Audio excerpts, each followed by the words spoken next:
હવે ઠાકોરજીએ કીધું કે તમે રાધાજીને બોલાવો અને એમ કે હું શ્યામ સુંદર છું તો માનો ને કે રાધા તો ભોળી છે, એ તો આવા બધા ભોળવાઈ જાય છે, અમે ના ભોળવાઈએ. અરે પણ બોલાવો તો ખરા. રાધાજી એમ ન આવે, તારી જેવા 50 આવે આવા વેશ ધારણ કરી કરીને. અમારે રાધાજીને 50 વાર બોલાવવાના, એવો શ્રમ નો આપ્યો. નીકળો જાઓ. ચંદ્રાવલીજી કાંઈક નિશાન છે એવું કે તમે શ્યામ સુંદર છો, તમે કાનોડા છો, તમે યશોદાજીના લાલા છો. ઠાકોરજી કહેવા આને શું કહેવું, થાકી ગયા. પછી કે આ મુદ્રિકા તો બધા પાસે ન હોય ને. ઓલા કે બસ હવે બરાબર, બાયા ઊંટ પહાડ પે. એ કે કઈ મુદ્રિકા? એ કે આ નીલમણી. ઠીક, આ તો અમારી પ્યારી જીવ આપી છે એ છે, તો એ જ હોય ને મારી પાસે. તો કે એમાં તમને ઓલું બધી દેખાય જ, લઈ આવો રાધા શું કરે છે. એ કે હા. એ કે બતાવો, લ્યો અત્યારે અમારા રાધાજી શું કરે છે. તો જોયું વીટીમાં તો રાધાજી અશ્રુ વહાવી રહ્યા હતા, કારણ કે સવારના ઠાકોરજીની રાહ જોતા હતા, પધાર્યા નહોતા. રાધાજી યાદ કરતા હતા કે સવારના જાગી ત્યારે મેં હાથમાં દર્શન કર્યા તો શ્યામ સુંદર આપના દર્શન થયા. જ્યારે હું બહાર સ્નાન કરવા આવી તો શ્યામ સુંદર જળમાં મને આપના દર્શન થયા. જ્યારે હું વસ્ત્ર આભૂષણ ધારણ કરતી હતી ત્યારે શ્યામ સુંદર દરેક મારા આભૂષણમાં આપનું પ્રતિબિંબ હતું. જ્યારે મેં દર્પણ જોયું શ્યામ સુંદર, ત્યારે દર્પણમાં મારા બદલે મને આપના મુખારવિંદના દર્શન થયા. સામનેથી આવા વિચાર કરીને એટલા બધા ત્રસ્ત થઈ ગયા હતા કે આંખમાંથી અશ્રુની ધારા જાતી હતી. એટલે કે બતાવો, જોયું તો રાધાજી ઠાકોરજી માટે અશ્રુ સારી રહ્યા હતા. એ કે હવે એક કામ કરો, આ વીંટી અમને આપો અને અંદર જાઓ, અને બહાર આવો તો પાછી આપી દઈએ. ઠાકોરજી કે વીંટી ના આપો, આ તો રાધાજીએ વચન લીધું, તો જાઓ પાછા રખડો, અંદર જવા મળશે. ઠાકોરજી કે પાછી આપી દેશો ને બહાર આવો તો? હા.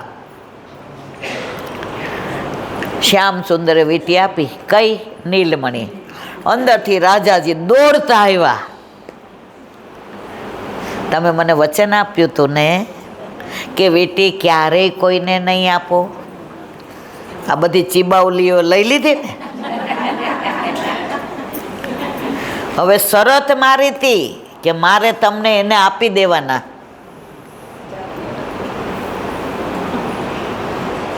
લલિતા ને વિશાખા ને બધા કે આ આવે તો કોણ લઈ જશે, આટલી બધી છે ને. ત્યારે શું થયું હશે, તમે બધા શું માનો છો? હવે પરાકાષ્ઠા. ત્યારે ઠાકોરજીએ કહ્યું કે આ વીંટી તો શ્યામ સુંદર નાવા ગયા ને તો ત્યાં મૂકીને ગયા હતા એટલે મને મળી છે. હું અસલી કાનુડો નથી, હું તો નકલી છું. વીંટી દીધી લે. राधा जी के श्याम सुंदर है चंदा, ऐसे किसी के बस की बात नहीं कि मेरे श्याम को कोई और ले जाए। प्रभु ने अद्भुत લીલાઓ બધી કઈ કરવી ને કઈ ના કરવી, પણ રસના ઘૂંટડા હોય, કુંડા ના હોય. મને આનંદ એ વાતનો જ કે અત્યારે વલ્લભની વધાઈઓ ચાલી રહી છે. વલ્લભનો પ્રાગટ્ય ઉત્સવને 3 જ દિવસની વાર છે. 3માં રાજસ, તામસ ને સાત્વિક.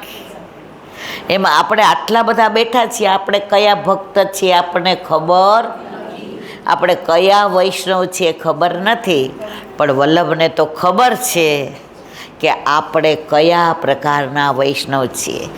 પણ મોરના પીછામાં બધા કલર હોય ને તો એ કળા કરે ને તો જોવાનો ઠાકોરજીને આનંદ આવે. એમાં આપણે આટલા બધા છીએ, એમાં કોઈ ગુસ્સાવાળા હોય, કોઈ પ્રેમવાળા હોય, કોઈ બીજાને મદદ કરવાવાળા હોય, કોઈને સામગ્રી સરસ આવડતી હોય, કોઈ ગાતા સરસ હોય, કોઈ ઠાકોરજીના વસ્ત્ર સરસ કરતા હોય. પણ ઠાકોરજીને તો બધા કળા કરતા મોરમાં જે કલર હોય ને એ બધા કલર જોઈને આનંદ આવે. એમ આપણે બધા આજે જુદા જુદા કલરવાળા છીએ, પણ વલ્લભની વધાઈમાં વલ્લભને એટલે આનંદ આવે કે આયે મેરે નંદ નંદન કે પ્યારે. હવે એકાદું સરસ ગાવ અને રાસ લ્યો, પછી આપણે અહીંયા વિરામ આપીએ. તમે બધા ગાઓ છો એ સરસ. ચલો આવી જાઓ. કોણ ગવડાવે છે? ચાલે ને? હા હા ચાલે. છોટો બડો ન જાને સબ. હા ના ના, ગમે એની પાસે કરાવી લે, કરાવી લે.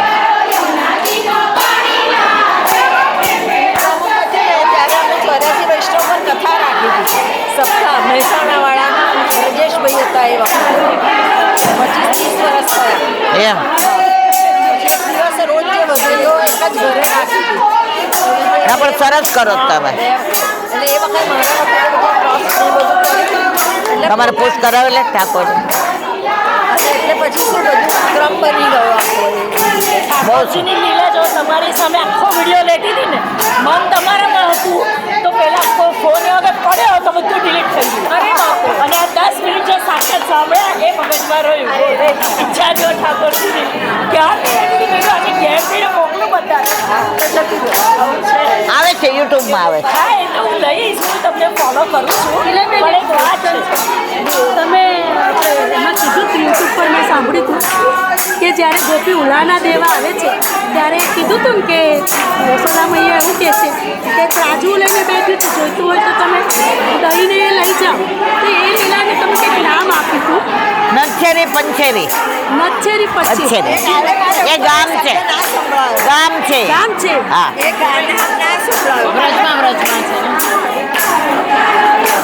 હવે આપણે આપણા ગુરુજી બિરાજતા હોય બરાબર, વલ્લભપુરનું કોઈ બી બાળક બિરાજતું હોય નહીં, એટલે આપણે ચરણ સ્પર્શ તરીકે દંડવન કરી શકીએ.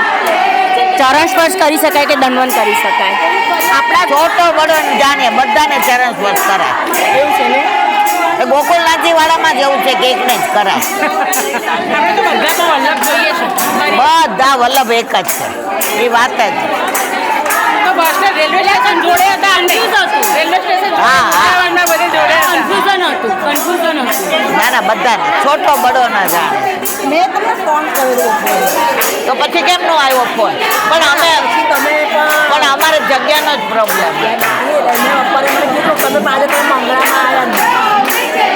એટલે પછી મારે મને તો પહેલું લોકો એટલે મારા ભાભી પછી કેવી રીતે આવ્યા? હા, વાસ સમાજની નમા હે? આ વાસ સમાજની. પણ તમે આવ્યા કેવી રીતે? હું બિહાર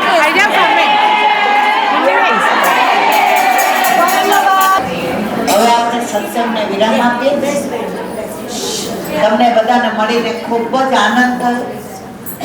એનાથી વિશેષ પરમાનંદ એટલે થયો કે આજે વલ્લભની વધાઈઓમાં આવા સરસ પ્રોગ્રામ કરો છો.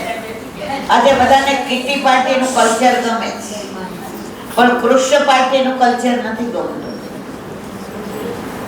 પણ વૈષ્ણવ જ્યારે કૃષ્ણ પાર્ટીનું કલ્ચરની અંદર ડૂબી જાય ને ત્યારે કીટી પાર્ટી અંદરથી ને ક્યાં દૂર વહી જાય ખબર નથી પડતી. તમે બધા આવી રીતે સાથે મળીને હંમેશા જુઓ, ગોપીઓ મંડળમાં જ જાતી હતી મારા વાલા, એકલી ક્યાંય નહોતી જાતી. અને ઠાકોરજીને મંડળ જ ગમે છે.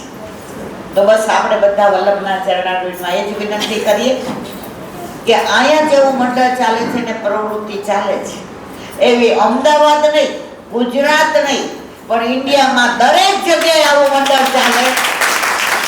અને આવી પ્રવૃત્તિ એક્ઝામ લેવાય, હાઉસી, પણ શેને અનુલક્ષીને?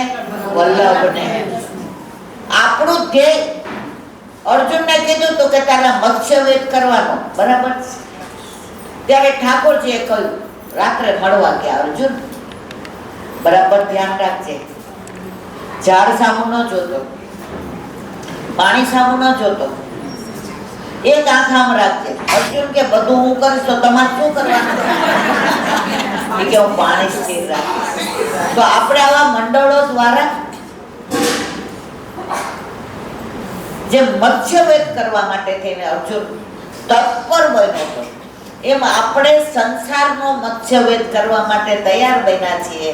ત્યારે પ્રભુ કહે છે કે તારા સંસારને સ્થિર રાખવાની જવાબદારી મારી. તો બસ આપણે બધા સાથે મળી વલ્લભના ગુણાનું વાત કરીએ. અને વલ્લભના ચરણારવિંદમાં એ જ વિનંતી કે આ મંડળ પછી એમની પેઢી, એની પેઢી, એની પેઢી વલ્લભને માનતા રહીએ. બધાએ આપણે વલ્લભને માનીએ પણ વલ્લભનું નથી માનતા. વલ્લભને શું માનીએ છીએ? બ્રહ્મ સંબંધ લીધું પણ વલ્લભનું માનીએ, ઠાકોરજી ખુશ કરાવવાના એવું માનતા નથી. તો હું વલ્લભના ચરણારવિંદમાં એ વિનંતી કરીશ કે આપણે વલ્લભનોય માનીએ અને જેટલાના ઘરે ઠાકોરજી નથી એટલા ઠાકોરજી ખુશ કરાવે તો સૌથી વધુ રાજી વલ્લભ થશે. અને લીલામાં જશો ત્યારે તમારા ઘરે તમારા માથે બિરાજતા તમારા ઠાકોરજી તમારો હાથ પકડી અને યુગલ સ્વરૂપના હાથમાં. બોલો વલ્લભ શ્રીમદ ભાગવત. અને મારા ગુણવત प्रणाम करूँ छू. चंद्र सरोवर पे सूरदास जी के द्वार पे मेरा दंडवत प्रणाम. सुरभि कुंड पे परमानंदास जी के द्वार पे मेरा दंडवत प्रणाम. जमुनावता पे संकर्षण कुंड पे कुंभन दास जी के द्वार पे मेरा दंडवत प्रणाम. बिरछू कुंड पे कृष्णदास जी के द्वार पे मेरा दंडवत प्रणाम. कदम खंडी पे गोविंद स्वामी के द्वार पे मेरा दंडवत प्रणाम. अप्सरा कुंड पे चित्त स्वामी के द्वार पे मेरा दंडवत प्रणाम. मानसी गंगा पे नंददास जी के द्वार पे मेरा दंडवत प्रणाम. रुद्र कुंड पे चत्रबुद्ध दास जी के द्वार पे मेरा दंडवत प्रणाम. व्रज विलास व्रतनी गोपिकाओं ने मारा दंडवत प्रणाम. हे वल्लभ, સવારથી અત્યાર સુધી સેવા સ્મરણ સત્સંગ જે પણ તે કરાવ્યું તે તારા ચરણારવિંદમાં સમર્પણ કરું છું. ભૂલ અપરાધ થયો હોય તો ક્ષમા કરશો. બોલો વલ્લભાધીશ કી જય. દ્રઢહીના ચરણના કેરો ભરોસો, દ્રઢહીના ચરણના કે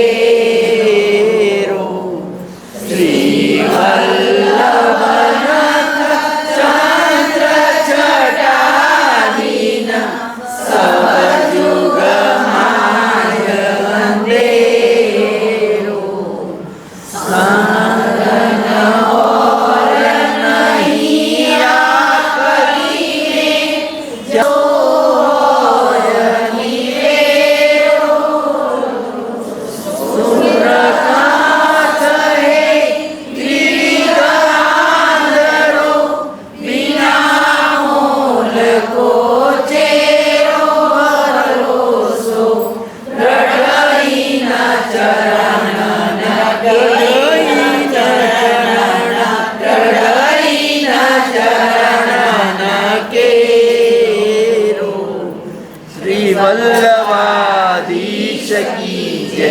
આજના સત્સંગ મારા વલ્લભના ચરણારવિંદમાં સમર્પણ કરું છું. ભૂલ અપરાધ થયો હોય તો ક્ષમા કરું. આ મારા વલ્લભની વાણી અને ભૂલો એ મારી. બોલો વલ્લભાધીશ કી જય. બધા વૈષ્ણવને જય. જય શ્રી કૃષ્ણ.